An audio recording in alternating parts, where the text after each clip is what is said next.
Channel देखने वाले सभी महानुभावों को मेरा नमस्कार। तो प्रिय दर्शकों, पिछली वीडियो में आपने सुना कि नरेंद्र नाथ को पता चल गया अब कि यह मानव पागल नहीं है, यह तो परमहंस है। उसके बाद क्या हुआ? 20 वर्ष की आयु तक पहुंचते पहुंचते नरेंद्र नाथ ने प्रमुख पाश्चात्य व भारतीय दर्शनों का अध्ययन कर लिया था। फिर भी उनके मन में ज्ञान का अहंकार प्रवेश नहीं कर पाया था। समस्त नैतिक गुणों को अपने व्यक्तित्व में शामिल कर समस्त नकारात्मक प्रवृत्तियों को बलपूर्वक अपने से परे धकेलते हुए वे पूर्ण सकारात्मकता के मार्ग पर पूर्ण मानवत्व की ओर संभल कर कदम रख रहे थे। उन्हें तलाश थी एक ऐसे जीवन दर्शन की, एक ऐसी जीवन शैली की जो विश्व के समस्त धर्मों, जातियों व समुदायों की सभी संकीर्णताओं के घटाटोप को चीर कर तीर की तरह सीधी सत्य की ओर निकल जाए।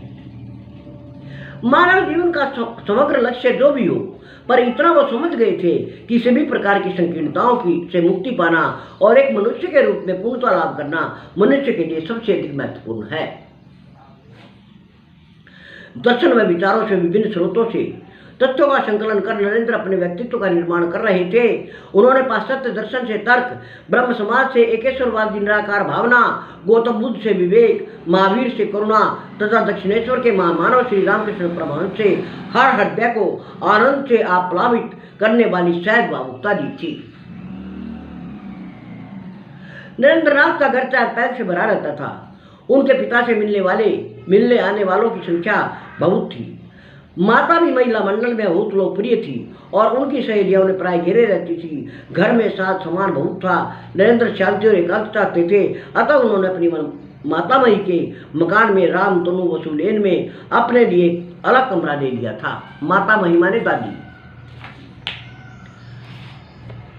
जिसमें एक दीवान, पाठ्य पुस्तकें, एक तानपुरा तथा जरूरी कपड़ों के अलावा कुछ और नहीं था।